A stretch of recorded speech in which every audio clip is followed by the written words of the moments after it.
بسم اللہ الرحمن الرحیم الحمد للہ رب العالمین والصلاة والسلام على اشرف الانبیاء وسید المرسلین نبینا محمد وعلى آلہ واصحابہ اجمعین ومن تبعهم بإحسان الى یوم الدین اما بعد قال الامام ابن تیمیہ رحمہ اللہ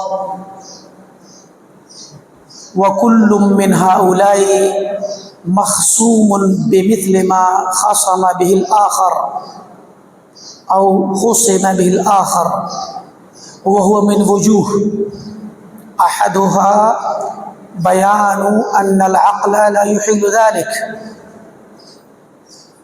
اللهم اغفر لنا ولإخواننا الذين سبقونا بالإيمان ولا تجعل في قلوبنا غلا للذين آمنوا ربنا إنك رؤوف رحيم اللهم اغفر لإخواننا ووالدينا ومشايخنا ومن أوصانا واغفر للمسلمين والمسلمات الأحياء منهم والأموات۔ ہمارا درس چل رہا ہے فتویٰ حمویہ کی شرح اور افہام و تفہیم کے سلسلے میں۔ یہ کتاب جیسا کہ آپ جان چکے ہیں اللہ تعالیٰ کی معرفت حاصل کرنے اور توحید اسماء و صفات کے متعلق ہے، اور یہ کتاب بڑے ہی اہم موضوع پر ہے، اس معنی میں کہ اللہ تعالیٰ کی اسماء، اس کے اسماء اور اس کی صفات کو جاننے کی کیا شکل ہوگی۔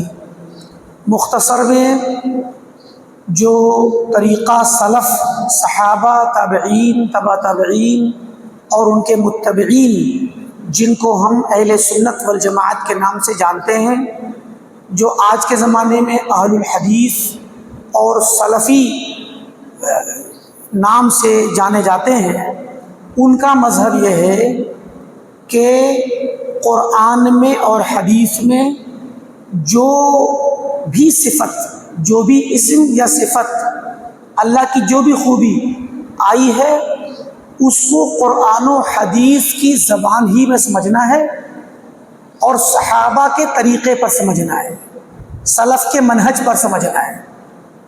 اس میں ہمیں اپنی عقل لگا کر کے اور من گھڑت عقلی علوم سے اس میں اشکالات پیدا نہیں کرنا ہے، نہ ہی ہمیں ان معانی کا انکار کرنا ہے جو قرآن و سنت میں آئے ہیں، جو صفات اللہ کی آئی ہیں، اور نہ ہی ہمیں ان کو اس طرح سے ثابت کرنا ہے کہ وہ ان میں وہ خرابیاں پیدا ہو جائیں جن سے شریعت نے اور اللہ کے قرآن نے اللہ کو منزہ کیا ہے، جو کہ مشبہہ کا طریقہ ہے۔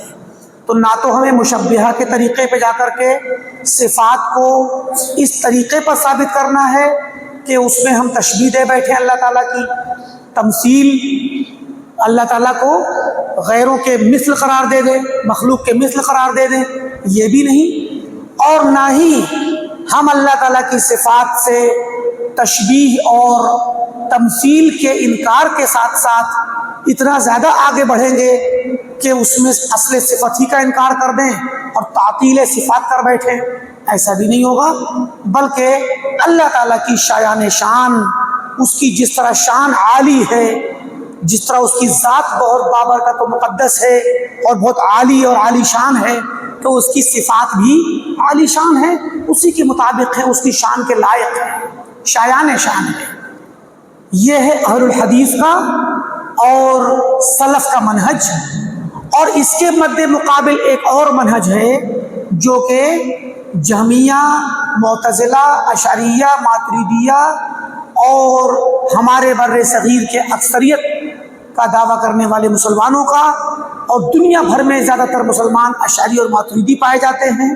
ہندوستان بر صغیر میں دیوبندی اور بریلوی کے نام سے یا تبلیغی اور جماعت اسلامی کے نام سے جانے جاتے ہیں یہ لوگ، اور دنیا بھر کے ماتریدی اور اشعری، ان کا مسلک ہے کہ عقل سے، فلسفے سے، منطق سے، عقلی علوم، علم کلام کے ذریعے وہ اپنے اپنے آپ کو پہلے ان اصولوں سے کا پابند بنا کر کے ان اصولوں کو سیکھتے ہیں اور پھر قرآن و حدیث کے نصوص کو عقل کے خلاف پاتے ہیں اور قرآن و حدیث میں آئی ہوئی صفات کے اندر وہ تشبیہ کا شبہ محسوس کرتے ہیں اور اس شبہ کا انکار کرنے کی وجہ سے، اس شبہ کو ختم کرنے کے پیچھے بھاگنے کی وجہ سے وہ کیا ہوتا ہے کہ وہ اللہ تعالیٰ کی صفات کا ہی انکار کر دیتے ہیں، ان کی تعویل کر دیتے ہیں۔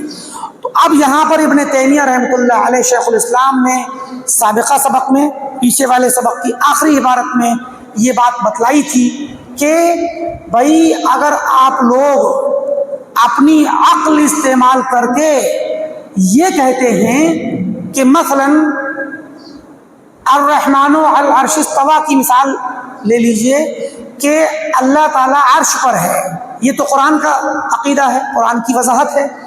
اب آپ کی عقل اگر یہ کہتی ہے کہ اللہ کو عرش پہ ماننا ممکن نہیں، کیوں؟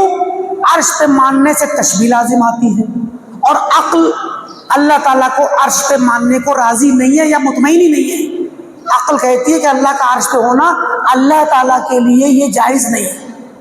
اگر آپ اپنی عقل سے استوائے عرش یا فوقیت کا انکار کرتے ہو تو اپنی عقل ہی سے دوسرے لوگ دوسری صفات کا انکار کرتے ہیں۔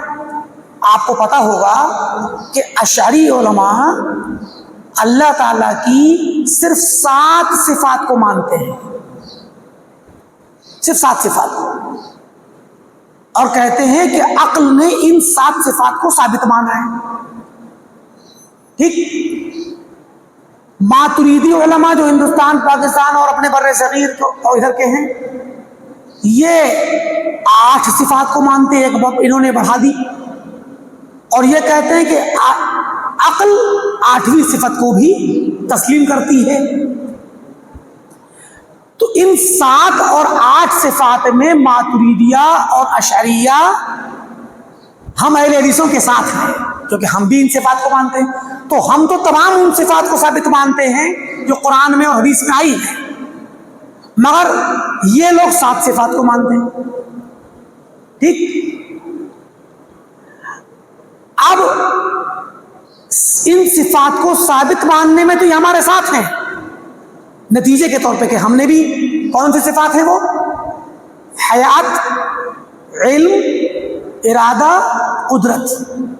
حیات، اللہ کی حیات، اللہ الحی القیوم ہے، تو اللہ کی حیات، اس کا علم، ارادہ، قدرت، 4 ہو گئی، اور کہا کہ یہ 4 صفت جس میں ہوں گی وہ یا تو بولنے والا، دیکھنے والا اور سننے والا ہوگا، جو کہ کمال کی صفات ہیں، یا ایسا نہیں ہوگا اور نہ ہونا نقص ہے، لہذا عقل کہتی ہے کہ کمال ہونا چاہیے اس کے پاس۔ تو یہ عقل سے ثابت کی، اور 4 بھی عقل ثابت کی۔ کیسے؟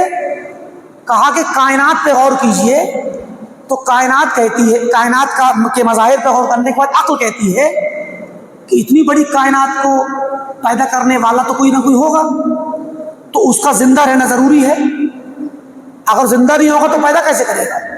حیات دوسروں کو بخشے گا اور خود حیات نہ ہو تو کیسے کر کے؟ تو عقل کہتی ہے کہ اس کو خالق کائنات کو زندگی کی صفت سے متصف ہونا چاہیے، تو پہلے نمبر زندگی کی صفت کو عقل ثابت کیا۔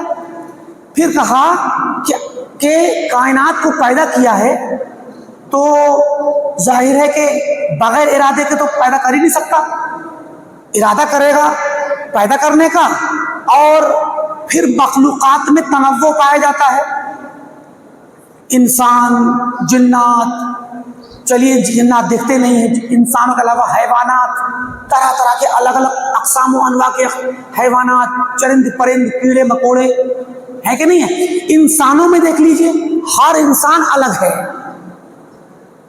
تو ارادہ ضرور لگتا ہے یہاں پہ، چاہا ہے اس نے کہ الگ الگ پیدا کروں، ارادہ ہے یہاں، تو صفت ارادہ ہونی چاہیے، اس پہ دلالت دکھ رہی ہے، ساتھ میں علم بھی دکھ رہا ہے۔ اگر ایک شکل اور دوسری شکل کو بنانے کے لیے علم میں ہوگا تبھی تو بنائے گا۔ ابھی آپ کوئی نمونہ بنانے چلتے ہیں، کوئی اسکیچ بنانے چلتے ہیں، جب تک آپ جو چیز آپ کے دماغ میں ہوگی وہی تو بنائیں گے، تو ظاہر ہے کہ جو کچھ بنائیں گے وہ علم ہی سے بنائیں گے. تو اللہ تعالیٰ نے جو کچھ بنایا وہ علم سے بنایا. تو یہ کائنات اللہ کے علم پر دلالت کرتی ہے. تو عقل سے علم کو ثابت کیا. حیات، ارادہ، علم اور قدرت اس لیے کہ بغیر قدرت کے تو پیدا ہی نہیں ہو سکتی کوئی چیز. بغیر قدرت کے تو پیدا ہی نہیں ہوگی، طاقت کے بغیر پیدا نہیں ہوگی. تو 4 صفتیں خالق کائنات کی ثابت کی عقل سے: حیات، علم، ارادہ، قدرت.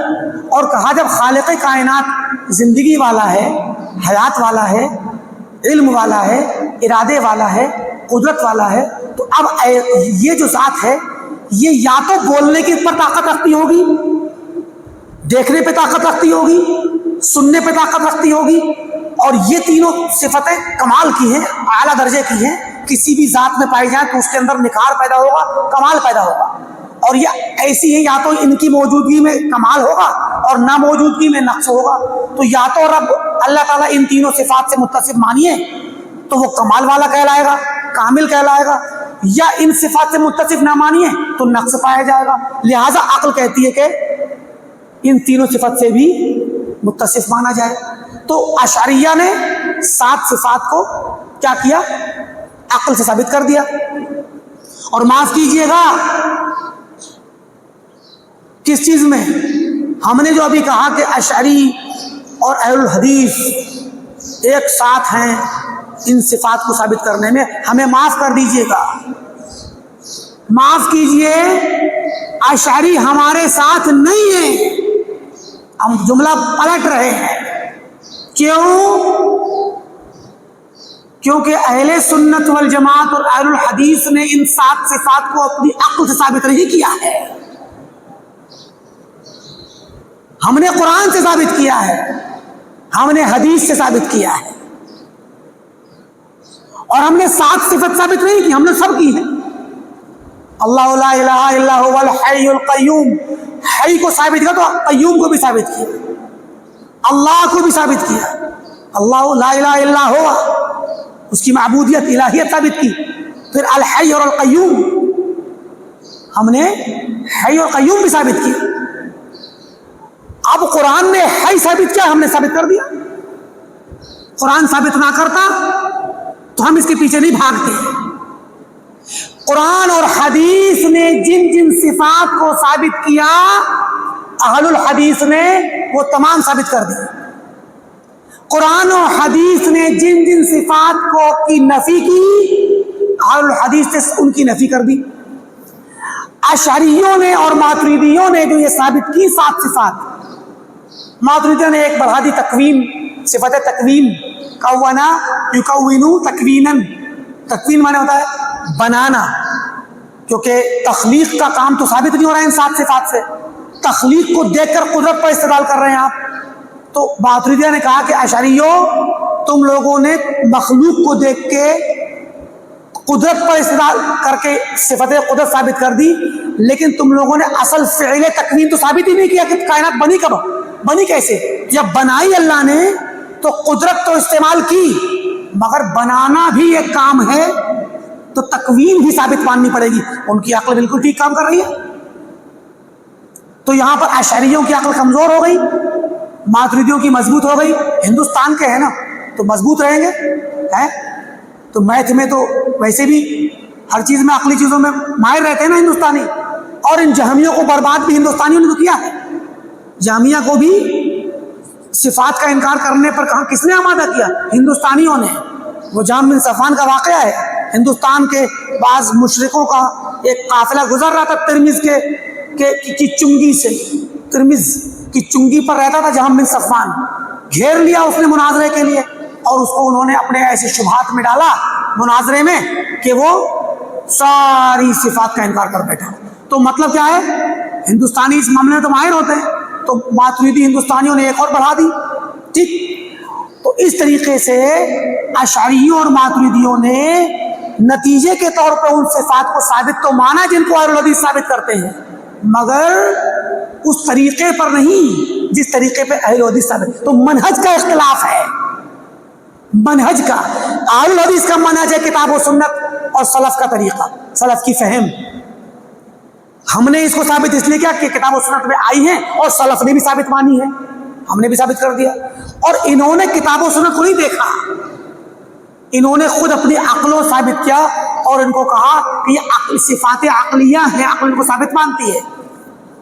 ٹھیک, جبکہ ان سے پہلے معتزلہ ساری صفات کا انکار کر بیٹھے, ان کی عقل کسی صفت کو نہیں مان رہی, مگر معتزلہ نے اسماء کو مانا, اللہ کے ناموں کو مانا, اللہ کے ناموں کو ثابت کیا, مگر سارے اسماء کو ایک اسم کی طرح سے مترادف اسماء کے طور پہ ثابت کیا کہ اللہ کے سارے اسماء مترادف ہیں, ان کے کوئی معانی نہیں ہے, کوئی میننگ نہیں کسی نام کا, بس اللہ کے نام ہے بہت سارے, کسی نام کا میننگ نہیں معتزلہ کے یہاں. جہمیہ نے کیا کیا, سارے اسماء کا بھی انکار کیا, ساری صفات کا بھی انکار کیا. تو ابن تیمیہ فرماتے کہ یہ سارا کا سارا جو کام ہوا, سارا کا سارا جو کھیل کھیلا گیا, عقل ہی سے کھیلا گیا. جہمیہ کی عقل نے سب کا انکار کیا, معتزلہ کی عقل نے اسماء کا اس بات کر کے صفات کا انکار کیا, اور اشعریہ کی عقل نے ساری صفات کا انکار کر کے صرف صفات کا اس بات کیا, اور ماتریدیہ نے ایک اور کا اس بات کر دیا, باقی کا انکار کر دیا. تو انکار کا مطلب انکار میں انہوں نے تعویل کر دی, سب نے تعویل کر دی.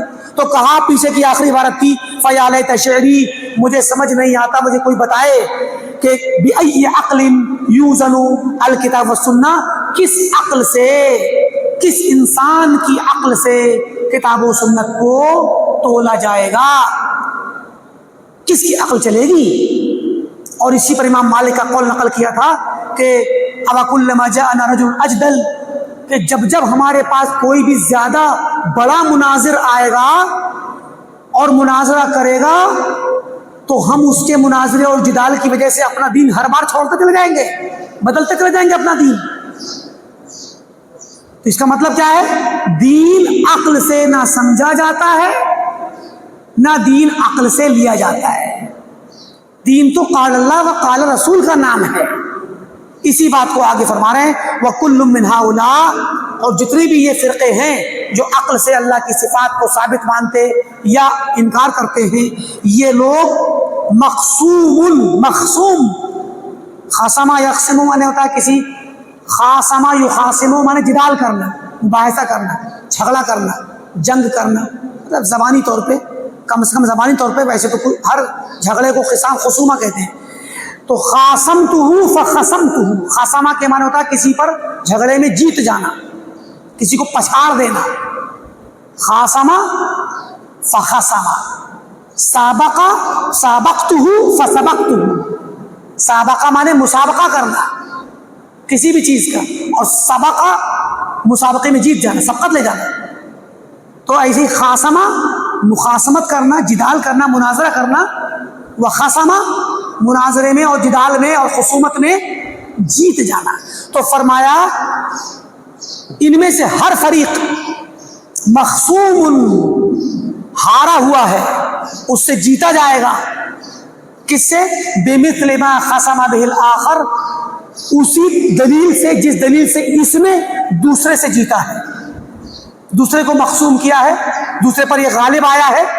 بھی مثال ہے, اگر کوئی معتزلی آئے جو تمام صفات کا انکار کرتا ہے اور وہ آ کر مناظرہ کرے اشعری سے, تو اشعری اپنی عقل کے ذریعے 7 صفات کو ثابت کر لے جائے اور معتزلی کو ہرا دے, تو ہم کیا کریں گے, جس دلیل سے اشعری نے معتزلی کو ہرایا ہے وہی دلیل پکڑ کے اسی اشعری کے خلاف استعمال کریں گے کہ آپ کی عقل نے ان 7 صفات کو تسلیم کیا اور ان 7 صفات میں آپ کو تشبیہ لازم نظر نہیں آئی, تو پھر بقیہ صفات کو بھی تسلیم کر لیجئے, وہاں بھی تشبیہ نظر نہیں آئے گی. اگر عقل بعض صفات کو ثابت کر سکتی ہے بغیر تشبیہ کے, تو بقیہ صفات بھی اسی کی ذات کی ہیں. معتزلی مکمل انکار کر رہا تھا عقل سے صفات کا, اشعری آیا, اس نے کہا نہیں, عقل 7 صفات کو ثابت مانتی ہے. ٹھیک, اب وہاں تو جیت گیا وہ, اب آپ کے پاس آیا تو آپ اس سے کہیے 7 کو ثابت مانا آپ نے, بقیہ کا انکار کیا معتزلی کی طرح آپ نے, تو بھائی عقل ان بقیہ کو بھی ثابت مانتی ہے. سمجھے کہ نہیں؟ کیسے کہ بھائی مثال ہے کہ صفت استوا, صفت نزول, صفت ضحک, ہنسنا, خوش ہونا, تعجب کرنا, یہ اللہ کی صفات ثابت ہے, ٹھیک, کتاب و سنت میں. اب اشعری کہتا ہے کہ ہنسنا اللہ تعالیٰ کے لیے مناسب نہیں, کیونکہ اس سے مخلوق سے تشبیہ لازم آتی ہے. تو ہم کہیں گے جو صفتیں اس نے ثابت کی ہیں اشعری نے, ان میں ہم کہیں گے ارادہ کرنا اللہ تعالیٰ کے لیے صحیح نہیں, کیونکہ مخلوق بھی ارادہ کرتی ہے. سمجھ آئی بات کی نہیں آئی؟ تو اگر آپ ہنسنے کی صفت کو صرف اس لیے انکار کر رہے ہیں کہ انسان بھی ہنستا ہے, تو ہم کہیں گے کہ آپ نے جو صفت ثابت کی ہے ارادہ کرنا, تو وہ بھی انکار کیجئے, کیونکہ انسان بھی ارادہ کرتا ہے. اب آیا نا برابر پہ؟ تو اب اگر وہ جو بھی تعویل کرے گا, جو بھی وجہ نکالے گا اپنی صفت ارادہ کو ثابت کرنے کے لیے, سیم وہی دلیل ہم صفت ضحک اور ہنسنے کی صفت میں دیں گے. سمجھ میں آ گئی بات کہ نہیں آئی؟ یہی مطلب ہے اس کا. اب آ جائے مان لیجیے ماتریدی کا اور اشعری کا مناظرہ ہو. اشعری کہ نہیں 7 صفت ہیں, ماتریدی کہ 8 ہیں, اور ماتریدی جیت جائے, تو ہم ماتریدی سے کہیں گے جس طرح آپ نے 8ویں صفت ثابت کر دی, اور بھی ثابت کر لیجیے جن کا آپ نے انکار کیا ہے, کیونکہ کوئی فرق نہیں ہے. اسی پر ابن تیمیہ نے, ان کی ایک بہت مشہور کتاب ہے التدمریہ, ابن تیمیہ کی ایک کتاب ہے التدمریہ. تدمر ایک شہر ہے شام کا, تو تدمر کی طرف وہاں سے فتویٰ آیا تھا, تو فتویٰ بھیجا, تو تدمری رسالہ فتویٰ تدمریہ نام ٹھہرا اس کا. تو تدبر کے نام سے ایک کتاب ہے, بڑی پیارا, اس پہ ایک چٹکلا بھی ہے, انشاءاللہ سنائیں گے اس کو. تو اس میں شیخ الاسلام تیمیہ نے کچھ قواعد ذکر کیے ہیں صفات کے باب میں. ان میں سے ایک قاعدہ ذکر کیا ہے, کہتے ہیں کہ القول فی بعض الصفات کالقول فی البعض الآخر من الصفات. ایک ہی ذات کی ڈھیر ساری صفات ہیں, آپ بعض صفت میں جو بات کہیں گے تو دیگر بعض میں بھی وہی بات کہی جائے گی. اگر بعض کو ثابت مانیں گے عقل سے, بعض کو ثابت مانیں گے, تو بقیہ بعض کو بھی ثابت مانیں جو بچی ہوئی, اور بعض کا انکار کریں گے, تعویل کریں گے, تو ان کی بھی کیجئے, کیونکہ ذات ایک ہی ہے, اس کی سب صفات اسی کی ہیں, ٹھیک. تو القول فی بعض الصفات کالقول فی البعض الآخر من الصفات. بات سمجھ آئی کہ نہیں آئی؟ ہاں. اور اس پر اہل علم کہتے ہیں کہ تدمریہ جو ہے شیخ الاسلام تیمیہ کی لکھی ہوئی کتابوں میں سب سے مشکل کتاب ہے, سب سے مشکل کتاب. مختصر ہے, مجمل انداز میں, اور باتیں اس میں اتنی بڑی بڑی آ گئی ہیں کہ عام طالب علم کو پڑھنا مشکل ہوتا ہے. تو علامہ عبدالحمید رحمانی رحمۃ اللہ علیہ جب ہمیں پڑھایا کرتے تھے, تو انہوں نے یہ بات ہم لوگوں سے کہی کہ شیخ الاسلام تیمیہ کی سب سے مشکل کتاب التدمریہ ہے.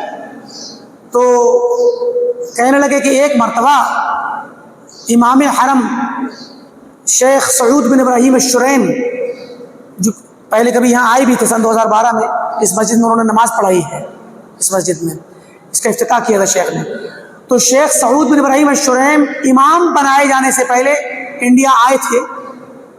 تو دہلی میں جب ٹھہرے, شیخ رحمانی سے ملاقات کی, تو شیخ رحمانی نے ان دنوں ان سے پوچھا کہ یا شریم ماذا تقرأ هذه الايام, آج کل تم کس کتاب کا مطالعہ کر رہے ہو؟ تو کہا کہ اقرأ التدمریہ, میں تدمریہ پڑھ رہا ہوں, مطالعے میں تدمریہ ہے میرے. تو رحمانی صاحب فرماتے ہیں کہ میں نے کہا کہ ھذا اصعب کتاب من کتب شیخ الاسلام تیمیہ, سب سے مشکل کتاب ہے. تو سعود شریم نے کہا کہ التدمریہ انا دمرتها تدمیرا. دمرا کے معنی کیا ہوتا ہے؟ توڑ پھوڑ کرنا, کچل دینا, ریزہ ریزہ کر دینا, ہلاک کر دینا, بلڈنگ گرا دینا, کچھ بھی. تدبیر کا مطلب ہے تخریب کے معنی میں, ایک طرح سے توڑ پھوڑ کے معنی میں.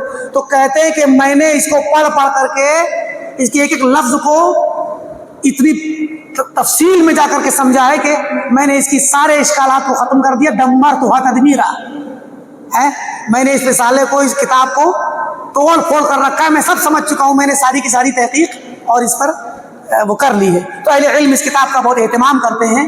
جو طلبہ علم عقیدہ میں اور منہج کے اور عقیدہ اہل سنت والجماعت میں دلچسپی رکھتے ہیں, ان کو آگے کے مراحل میں اس کتاب کو پڑھنا چاہیے اور اس کو ذہن میں رکھ لینا چاہیے. ابھی سے شیخ رحمانی نے جب یہ کہا کہ یہ کتاب بہت مشکل ہے, تو ہم تھے ثالثہ ثانویہ میں, تو ہم نے کہا کہ مشکل ہے تو کیا ہوا, ہم انسانوں سے تھوڑی زیادہ مشکل ہوگی. تو ہم بھی گئے کہ دیکھیں کتاب کو جو ہے نکالا لائبریری سے اور اس کو پڑھنا شروع کیا, تو ایک لائن بھی اس کی حل نہیں ہوئی. تو بلکہ اعتراف ہوا کہ نہیں یہ واقعی مشکل ہے. پھر اللہ تعالیٰ نے توفیق دی, مدینہ میں رہتے ہوئے دکتورا کے مرحلے میں یہ کتاب باقاعدہ ہمیں پڑھائی بھی گئی, اس کا ہم نے خلاصہ بھی کیا, اس میں ہم نے امتحان بھی دیا, تو الحمدللہ یہ کتاب بعد میں پڑھی گئی. تو مراد یہ کہ ابن تیمیہ رحمۃ اللہ علیہ نے اپنی کتاب التدمریہ میں یہ اصول ذکر کیا ہے کہ 2 اصول ذکر کیے ہیں بہت بڑے بڑے. ایک اصول ہے القول فی الصفات کالقول فی الذات, اللہ کی صفت میں کلام کرنا ویسے ہی جیسے کہ اللہ کی ذات میں کلام کرنا. کہ اگر آپ صفات کا انکار کرتے ہیں تو ذات کا بھی انکار کیجیے. کیوں؟ صفت کا انکار اس لیے کرتے ہیں کہ اس سے تشبیہ لازم آتی ہے. کوئی بھی صفت ماننے سے آپ کو لگتا ہے کہ یہ انسانوں میں ہے, تو انسانوں میں ہے صفت, اللہ میں ہے, تو پھر تشبیہ لازم آئے گی, یا انکار کر دو. تو کہا کہ ذات کو بھی انکار کر دیجیے, اللہ کی ذات ہے, انسانوں کی بھی ذات ہے, انسانوں کا وجود ہے, اللہ کا وجود ہے, تو وجود میں دونوں مشترک ہے, تو انکار کیجیے. اور آپ جب اللہ کی ذات کو ثابت مانتے ہو, جبکہ ذات انسانوں اور مخلوقات کے پاس بھی ہے, اور اس ذات اور وجود کے اشتراک کے باوجود آپ کو تشبیہ نظر نہیں آتی اور تماثل اور کوئی قبح اور کوئی قباحت نظر نہیں آتی, پھر بھی ثابت مان لیتے ہو ذات کو, تو صفات کو بھی ثابت مان لو. کہ صفت نزول میں, صفت ضحک میں, صفت محبت میں, صفت غضب میں, انسان بھی غضبناک ہوتا ہے اور خوش ہوتا ہے, ہنستا ہے, محبت کرتا ہے, اوپر چڑھتا ہے, نیچے آتا ہے. تو ایسے ہی اسی طرح کی صفات, اس بہانے کی صفات اللہ کی بھی ہیں. دونوں کے درمیان لفظ کا اور مختصر میننگ کا اشتراک ہے, حقیقت کا اشتراک نہیں ہے. تو ان کو بھی ثابت مان لو. جیسے کہ اللہ کے پاس ذات, انسان کے پاس ذات, اللہ کا وجود, انسان کا وجود, تو ذات کا اصل وجود, انسان کے بھی اصل وجود, دونوں مشترک ہوئے. پھر بھی آپ نے اس میں تشبیہ نہیں سمجھی اور انکار نہیں کیا, تعویل نہیں کی, تو صفات کو بھی ایسی مان لیجئے, القول فی الصفات کالقول فی الذات. اور دوسرا اصول القول فی بعض الصفات کالقول فی البعض الاخر من الصفات.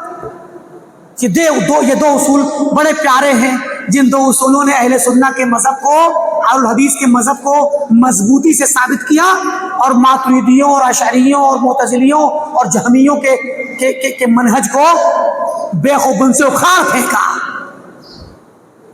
سمجھے کہ نہیں؟ کیونکہ جو پہلا اصول ہے القول فی الصفات کالقول فی الذات, اس اصول کے ذریعے ان لوگوں کی پر رد کیا جائے گا جنہوں نے تمام صفات کا انکار کیا ہے, معتزلہ اور جہمیہ اور قرامطہ اور باطنیہ اور فلاسفہ, ان سب کا. اور القول فی بعض الصفات کالقول فی البعض الاخر میں صفات, دوسرے اصول سے ماتریدیہ اور اشعریہ پر رد کیا جائے گا, کیونکہ بعض کو ثابت مانتے ہیں, بعض کو نہیں.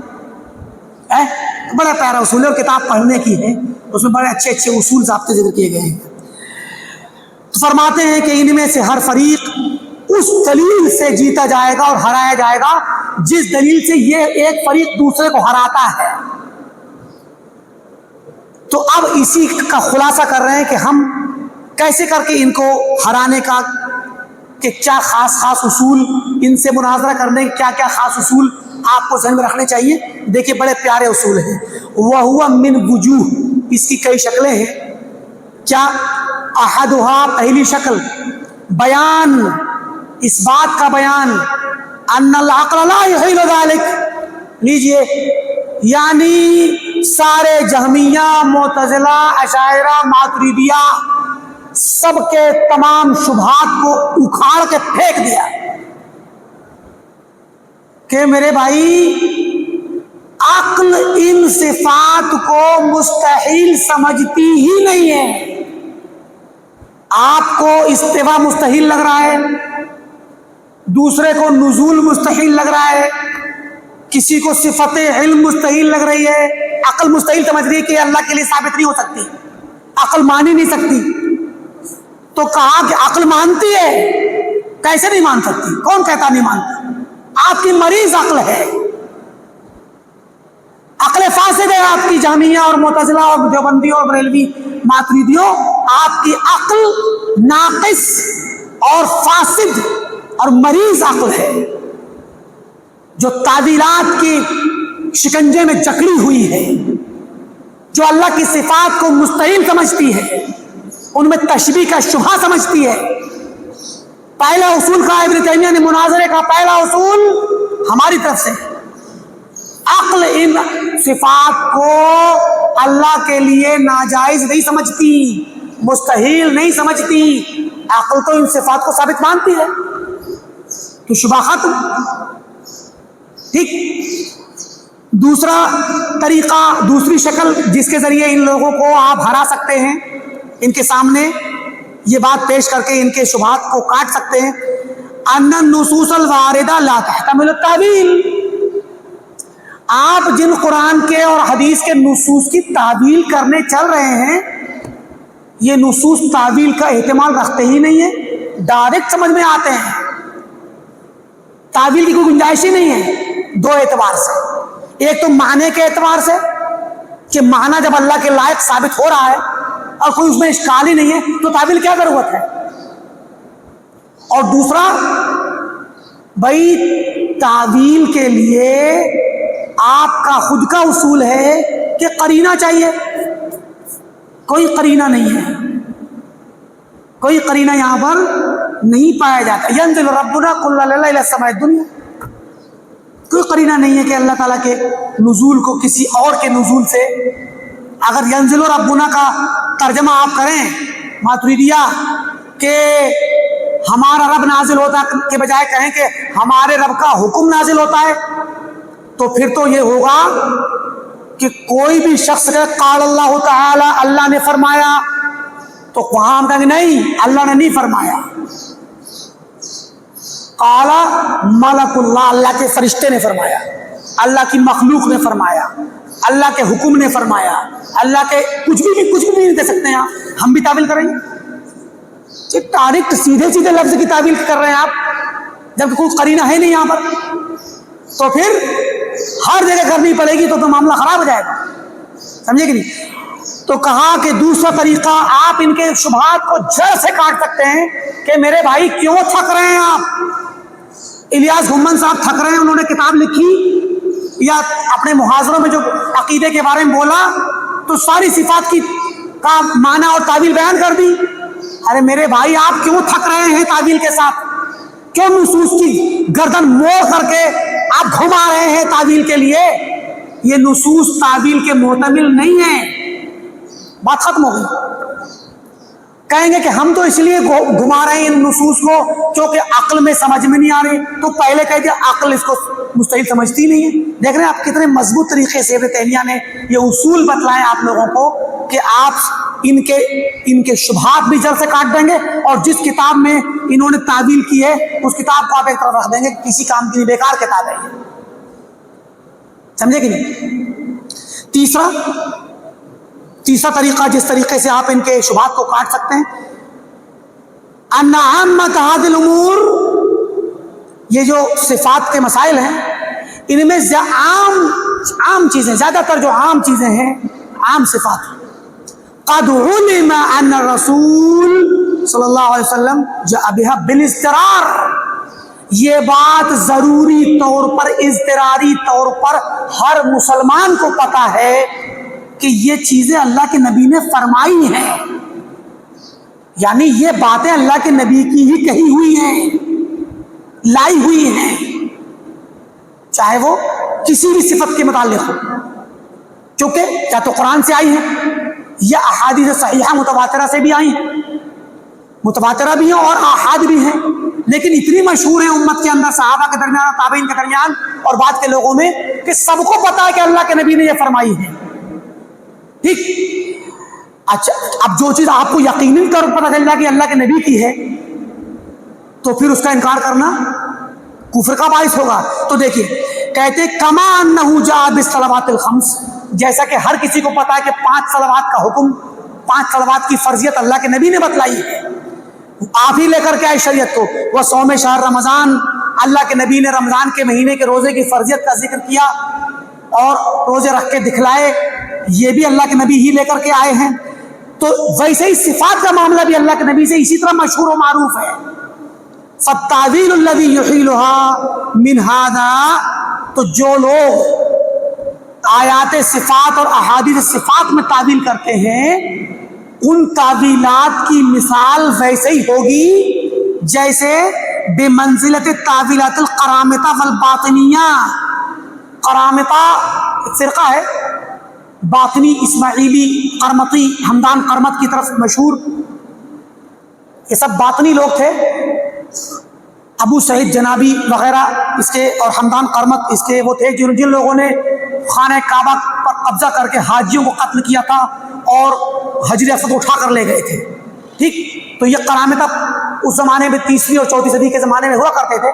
تو یہ قرامطہ اور باطنیہ اور اسماعیلیہ، بہرا، آغا خانیہ، سلیمانیہ، داؤدیہ اور ایسے ہی نصیریہ اور دروزیہ، درزی، یہ جتنے بھی باطنی فرقے ہیں یہ سب یہ لوگ تعبیر کرتے ہیں حج کی، صوم کی، صلاۃ کی. باطنیہ کے یہاں حج کا معنی وہ نہیں جو آپ کے یہاں ہے، صلاۃ کا معنی وہ نہیں جو آپ کے یہاں ہے، صوم کا معنی یہ نہیں. ان کے یہاں صلاۃ میں آپ کیا کرتے ہیں؟ کعبے کی طرف متوجہ ہوتے ہیں. تو باطنیہ کہتے ہیں کہ قرامطہ وغیرہ کہ صلاۃ کا مطلب ہے اپنے امام کی طرف متوجہ ہونا. بس صلاۃ پڑھ لی آپ نے، امام کی طرف متوجہ ہو، کھڑے ہو جائیے، ہو گئی صلاۃ. صوم کے معنی امساک ہوتا ہے، روکنا، اپنے آپ کو روکے رکھنا ہوتا ہے ہم تو صبح شام تک. وہ کہتے ہیں کہ اپنے مذہب کے رازوں کو، اسرار کو چھپا کر کے رکھنا ہی صوم ہے. باطنی معنی ہے یہ. باطنیہ کہتے ہیں کہ شریعت کے ظواہر کا ایک دوسرا باطنی معنی بھی ہے. حج کا ظاہری معنی تو وہ ہے کہ مکہ جانا ہے، اور کیا ہے صوم کا معنی ہے رمضان کے مہینے میں صبح شام تک، فجر سے مغرب تک اپنے آپ کو روکے رکھنا مفترات سے. صلاۃ کا معنی کعبے کی طرف متوجہ ہو کے 5 وقت نماز پڑھ، یہ ظاہری معنی ہے. مگر باطنی معنی کیا ہے؟ حقیقی معنی. صلاۃ کا معنی امام کی طرف متوجہ ہونا، صوم کا معنی مذہب کے اسرار و رموز اور اس کے رازوں کو روک کے رکھنا، افشا نہ کرنا. اور حج کا معنی ہے امام کی زیارت کرنا، عالم اور جو امام اور شیخ کی زیارت کرنا. حج ہو گیا. اور معاف کیجیے گا پھر سے، ہمارے یہاں کے بریلوی اور قبر پرستوں نے بھی باطنیہ کے طریقے پہ چلتے ہوئے حج کا معنی ایک اور نکالا ہے کہ غریب نواز کے مزار پر 7 سال تک لگاتار جا کے آپ زیارت کرائیے، عرس میں حج کا ثواب مل گیا. اور اس طرح کا معنی ہر جگہ کے مزاروں کے لیے لوگوں نے بنا رکھا ہے. ہو گیا. صوفیہ کے یہاں یہ پایا جاتا ہے. افریقہ کے اندر ایسے صوفی فرقے پائے جاتے ہیں جنہوں نے اپنا کعبہ بنا رکھا ہے. کعبہ بنا کے وہیں طواف کرواتے ہیں، امام وہاں بیٹھا رہتا ہے. بات سمجھ آ رہی ہے نا؟ تو صوفیہ اور اب یہ بریلویہ اور دیوبندیہ سب صوفی ہی تو ہیں. تو صوفیہ کے یہاں باطنیت گھسی ہے. تو باطنیہ کے یہاں یہ معنی پایا جاتا ہے کہ حج کا مطلب ہے اپنے امام کی زیارت کرنا، ملاقات کرنا. تو یہ معانی تو ابن تیمیہ فرما رہے ہیں رحمہ اللہ کہ جس طرح باطنیہ اور قرامطہ نے حج کی، صوم کی، صلاۃ کی تعویل کر دی باطنی، جبکہ یہ امور اللہ کے نبی سے مشہور و معروف پتہ ہے، تو ویسے ہی صفات کا معاملہ اور صفات کی تمام تفصیلات اللہ کے نبی سے بہت مشہور اور آپ سے ان کے معانی منقول اور پتہ ہیں. تو آپ کا صفات کی تعویل کرنا اسی درجے میں ہے جس درجے میں کرامتہ اور باطنیہ صوم و صلاۃ اور حج کی تعویل کرتے ہیں. آپ بھی انہی کی طرح سے. بات سمجھ آئی؟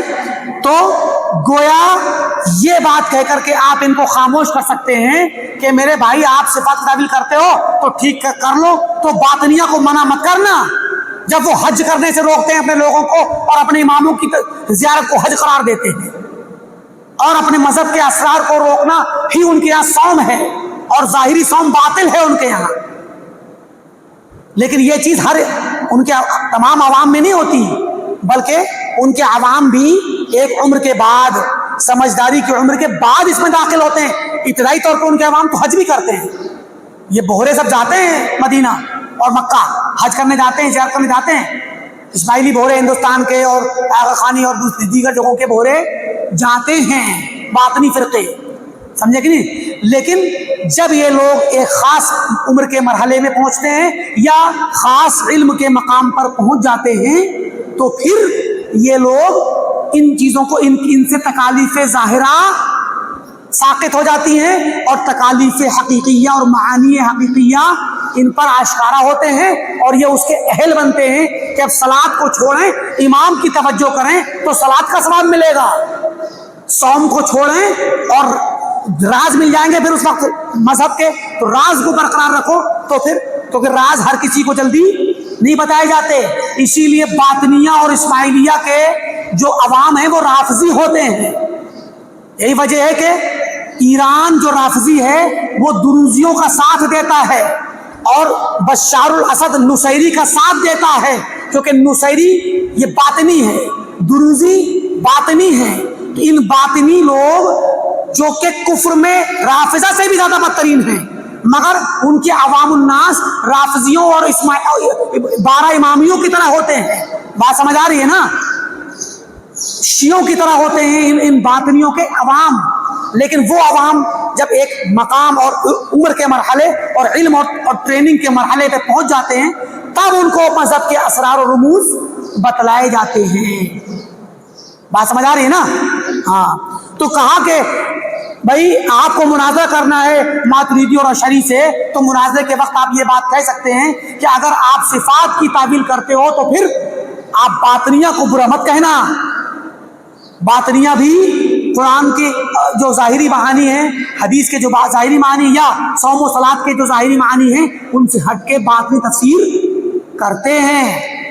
اور چوتھی چیز، 4 چیزیں ہیں، آخری چیز پیش کر دیں کہ جس طریقے سے آپ ان لوگوں کو پچھاڑ سکتے ہیں، خاموش کر سکتے ہیں، ان کی دلیلوں کو کاٹ سکتے ہیں مناظرے میں، چوتھی چیز یہ ہے آپ بتائیں ان یبین، کہ انہیں بیان کیا جائے ان العقل الصریح، کہ جو عقل صریح ہے جس میں کوئی پیچیدگی نہ ہو اور جس میں کوئی مغالطے نہ ہو، سفسطہ نہ ہو. سفسطہ سین فا سین قا، ہاں سفسطہ کہتے ہیں عقلی مغالطوں کو. سوفسطائیت ایک فلسفی مذہب ہے جو پیچیدگیاں بیان کرتا ہے اور یہ سوفسٹیکیٹڈ بنا ہے. سوفسٹیکیٹڈ آج کے زمانے میں بڑا اچھا میننگ لفظ مانا جاتا ہے، لیکن حقیقت میں یہ فلسفہ کی ایک خراب ترین شکل ہے جس میں کوئی مفہوم سمجھ میں نہیں آئے گا، لفظوں کا کھیل ہوتا ہے، معانی اتنے پیچیدہ کہ کچھ سمجھ میں نہ آئے. تو جو عقل میں کوئی بات سمجھ میں نہ ہو تو سفسطہ فی العقلیات کہتے ہیں. تو ابن تیمیہ کہتے ہیں ہاؤلا، ابن تیمیہ کی عبارت تدبریہ میں ہے، کہتے ہیں کہ ہاؤلا، یہ جو صفات کا انکار کرنے والے معطلہ ہیں، کہ ہاؤلا یسفسطون فی العقلیات ویقرمطون فی النقلیات. قرمطہ سے قرامطہ سے قرمطہ بنایا، یقرمطون فی النقلیات ویسفسطون فی العقلیات. آپ لوگوں کو پڑھے بغیر ہی تدمریہ کے معنی کہ سفسطہ عقلی داؤ پیچ کھیلنا، غیر واضح پیچیدہ الفاظ، پیچیدہ معانی، میننگ واضح نہیں ہے، بات بولتے چلے جا رہے ہیں، مراد واضح نہیں ہے. ٹھیک، تو جو شخص عقلی پھندے ایسے پھینکے جو بات واضح نہ ہو تو کہتے ہیں یہ سفسطہ ہے. سفسطہ کا مطلب ہوا یہ مردود بات ہے، یہ عقل میں آنے والی نہیں ہے، اس کو عقلی طور پہ یہ کمزور بات ہے اور یہ مردود ہے. تو یہ لوگ جب عقلی دلیلیں لاتے ہیں تو یہ سفسطہ کرتے ہیں، صریح بات نہیں کہہ سکتے. اور جب نقل اور نصوص کتاب و سنت کو لاتے ہیں تو تعویلات کرتے کرامتا کی طرح ہے. تو یہ بڑی پیاری بات ہے، یہ ان کے اصول کے منہج کا خلاصہ ہے. یہ دیوبندیوں کا خلاصہ کیا ہے اور ماتریدیہ کا، کہ یہ عقلی معاملات میں سفسطہ سے کام لیتے ہیں. آپ کو عقلی داؤ پیچ میں پھنسائیں گے اور آپ کو لگے گا بات ہے، جبکہ وہ باطل بات ہے. اگر عقلی قوانین پر تولی جائے اور نقل میں جب آئیں گے کتاب و نصوص میں تو باطنیہ اور کرامتہ کی طرح تعویل کر کے نکل جائیں گے. ٹھیک، تو کہا کہ اگر بیان کیا جائے کہ عقل صریح، جو عقل سلیم ہے، جو بگڑی ہوئی عقل نہیں ہے، جو صاف ستھری بات کرتی ہے، وہ عقل یوافق ما جاءت به النصوص. پہلے کہا تھا کہ عقل مخالف نہیں، عقل اس کو مستحیل نہیں سمجھتی. ٹھیک، اب بتایا جائے کہ عقل سارے نصوص جتنے بھی ہیں، جو بھی باتیں نصوص میں آئی ہیں، عقل بھی ان کی موافقت کرتی ہے اور عقل ان کو ثابت کر کے دکھا دے گی. جو بات نص میں آئی ہے عقل بھی ثابت کر دے گی. ٹھیک، پھر کہتے ہیں وَإِنْ كَانَ فِي النُّصُوصِ مِنَ التَّفْصِيلِ، حالانکہ گرچہ نصوص میں تو تفصیلات اتنی زیادہ پائی جاتی ہیں، ایسی ایسی تفصیلات ہیں نصوص کی، نصوص میں باتوں کی، ما يعجز العقل عن درک تفصیلہ، جن کی تفصیلات معلوم کرنے سے عقل عاجز ہے، لیکن مختصر طور پہ عقل ثابت کر سکتی ہے نصوص کی تمام باتوں کو. وَأَمَّا عَقْلُهُ مُجْمَلًا، یہاں پر تھوڑا سا لفظ اس کا کیا نام ہے، نسخے کا تفاوت ہے. محقق نے جو لفظ ثابت یہاں پر رکھا ہے وہ صحیح نہیں ہے. آپ نیچے دیکھیں نمبر 1 میں ہے، حاشیہ نمبر 1، انما، وہی صحیح تھا. لیکن اوپر انہوں نے جس نسخے کو استعمال کیا اس میں انا اما یا اما ہی ہے، وہ صحیح نہیں ہے میننگ کے اعتبار سے. نمبر 1 میں جو نسخہ آ رہا ہے نیچے، وہ انما کما فی کاف و سواد، نسخہ کاف اور نسخہ سواد میں انما ہے، وہی صحیح ہے. اور آگے عقلہ نمبر 2 دیکھیے، نسخہ ہا، نسخہ کاف، نسخہ سواد میں یعلمہ ہے اور یہی صحیح ہے. ہم نے دوسرے نسخے میں دیکھا جو پرانا نسخہ ہم لاتے تھے اس میں ایسے ہے کہ وَإِنَّمَا يَعْلَمُهُ مُجْمَلًا، تو آپ لوگ بھی لکھ لیں یعنی اس والے لائن کھینچ کے وَإِنَّمَا يَعْلَمُهُ، یعنی عقل نصوص کی باتوں کو مجملاً ہی جان سکتی ہے، مختصراً جان سکتی، تفصیلات نہیں جان سکتی. اِلَىٰ غَيْرِ ذَلِكَ مِنَ الْوُجُوهِ، ان کے علاوہ بھی اور بھی وجوہ ہیں، شکلیں ہیں جن کے ذریعے آپ ان پر رد کر سکتے ہیں. یہاں پر مختصر بیان کر دی آپ کے سامنے 4 چیزیں. پہلی چیز کیا ہے کہ عقل صفات باری تعالیٰ کو مستحیل نہیں سمجھتی. سمجھے کہ نہیں؟ عقل مستحیل نہیں سمجھتی صفات باری تعالیٰ کو. اور دوسری چیز یہ کہ نصوص تعبیر کے معتمل نہیں ہے. تیسری چیز یہ کہ آپ اگر یہ جو جن کی تعبیر آپ کر رہے ہیں، اللہ کے نبی سے بہت ضروری طور پر ہر انسان جانتا ہے کہ اللہ کے نبی اس کو لے کر کے آئے، اس کو بھی اور دیگر تمام شریعت کو. تو اگر آپ ان کی تعبیر کرتے ہیں تو کرامتہ اور باطنیہ، حج اور صلاۃ اور صوم کی تعبیر کرتے ہیں تو ان کو برا مت کہیے آپ، کیونکہ عقلی طور پہ تو دونوں برابر ہوا تعبیر کرنا، اور دونوں چیزیں ایک سی اللہ کے نبی سے معروف ہیں. اور چوتھی چیز یہ بتایا جائے کہ جو صفت قرآن و سنت سے، نص سے ثابت ہو رہی ہے، عقل اس کو ثابت کر دے گی اپنے طریقے سے بھی، یعنی قرآن سے بھی ثابت ہوئی اور عقل بھی ثابت کرے گی اس صفت کو. سمجھے کہ نہیں؟ تو پھر عقل نہ تو مستحیل سمجھتی ہے نہ مخالف ہے، بلکہ ثابت کرتی. یہی وجہ ہے کہ ابن تیمیہ نے تدمریہ میں بھی اور دیگر کتابوں میں، خاص کر درء و تعارض العقل والنقل والی کتاب میں خصوصی طور پہ، بیان التلبیس الجہمیہ میں، اور ایک اور طریق سے، مطلب اس کتاب میں بھی ابن تیمیہ رحمۃ اللہ علیہ نے اور ابن قیم نے ثابت کیا ہے، اپنی بتایا کہ لاؤ کون سی صفت آپ بیان کرتے ہو کہ یہ اس کو عقل نہیں مانتی، میں ثابت کر کے دکھاتا ہوں. آپ کہتے ہو کہ یہ عقل کے خلاف ہے، یہ لو میں سکھاتا ہوں آپ کو. تو ساری مثالیں باقاعدہ نام لے لے کر کے صفات کو ذکر کر کے باقاعدہ انہوں نے عقل سے ثابت کیا ہے. اور حقیقت یہی ہے کہ یہ جو منہج ہے ابن تیمیہ رحمۃ اللہ نے جس کی شرح کی ہے، یہ اہل الحدیث کا منہج ہے، اہل سنت والجماعت کا منہج ہے، اہل حق کا منہج ہے، صحابہ اور سلف کا منہج ہے، کتاب و سنت کا منہج ہے. یہ منہج نبوی ہے، منہج ربانی ہے، جو پورے طور پر اللہ تعالیٰ کے حقوق اس کو دلاتا ہے اور اللہ کے حق کا اعتراف کرواتا ہے اور اہل ایمان کے ایمان کو زیادہ کرواتا ہے اور ان کو اس کے نتیجے میں اللہ تعالیٰ سے رشتہ مضبوط کراتا ہے.